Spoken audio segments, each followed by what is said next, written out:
Resume वेटनेस criteria in Jammu and Kashmir, ये बात बोल बोल के हम थक गए, लेकिन जम्मू एंड कश्मीर गवर्नमेंट को हमारी बात समझ ही नहीं आ रही है। हमने हर पॉसिबल प्लेटफॉर्म यूज किया प्रॉपर तरीके से, ताकि अच्छे से मैसेज पहुंच पाए जम्मू एंड कश्मीर गवर्नमेंट पे।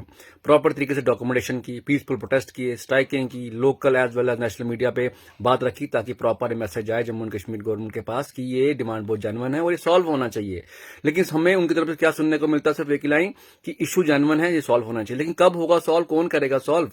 हम पीछे जब स्ट्राइक पे बैठे थे तो हमें आश्वासन दिया गया कि 26 जनवरी से पहले पहले ये इशू सॉल्व हो जाएगा, आप स्ट्राइक से उठ जाओ। हम उठ गए, लेकिन 26 जनवरी भी गई, जनवरी का मंथ भी खत्म होने वाला, लेकिन अभी तक भी कोई प्रॉपर तरीके से डिसीजन इस पे नहीं लिया गया है। विटनेस को रिज्यूम नहीं किया गया है। सेक्रेटरीट के चक्कर लगा लगे थक गए बच्चे। जम्मू सेक्रेटरीट की बात करें या श्रीनगर सेक्रेटरीट की बात करें, थक गए चक्कर लगा लगे, लेकिन कोई भी पॉजिटिव रिस्पॉन्स नहीं आ रहा है। कितने बड़े बड़े जो लीडर्स हैं उनसे मिलने भी गए, उनको मेमोरेंडम भी दिए, लेकिन फिर भी कोई भी पॉजिटिव रिस्पॉन्स नहीं आया। बड़ा दुख होता है कि जनरल इशू पर भी हम डिस्कस नहीं कर पा रहे हैं।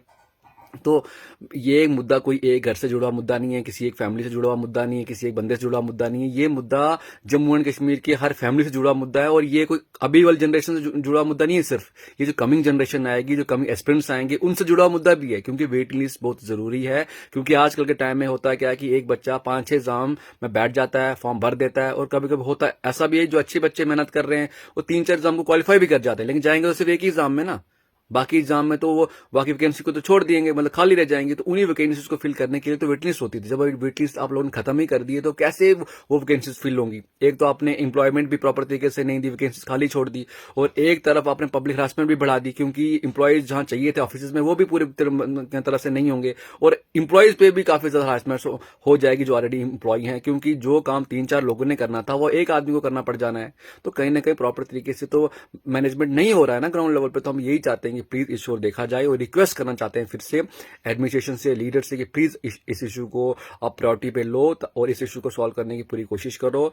चक्कर लगा लगे थक गए हम सेक्रेटरीट के। एक बार फिर से कल हम सेक्रेटरीट में जाएंगे, चीफ सेक्रेटरी साहब से मिलेंगे, डिस्कस करेंगे। अगर बनता है हमारा काम तो ठीक है, अदरवाइज 1 फरवरी 2024 ऑनवर्ड्स हम फिर से स्ट्राइक पे बैठेंगे। मजबूरी है, हमें बैठना पड़ेगा। पहले ही बैठे थे, तब से अभी तक हमें जो ये अपने गले खराब हुए, जुकाम हुआ, बुखार हुआ, अभी तक प्रॉपर ठीक नहीं हुआ, लेकिन बैठना पड़ेगा, मजबूरी है। और अगर इन स्ट्राइक्स में किसी बच्चे को कुछ भी होता है, कोई हेल्थ इशू आता है, तो उसका जो जिम्मेवार होगा वो जम्मू एंड कश्मीर गवर्नमेंट होगी।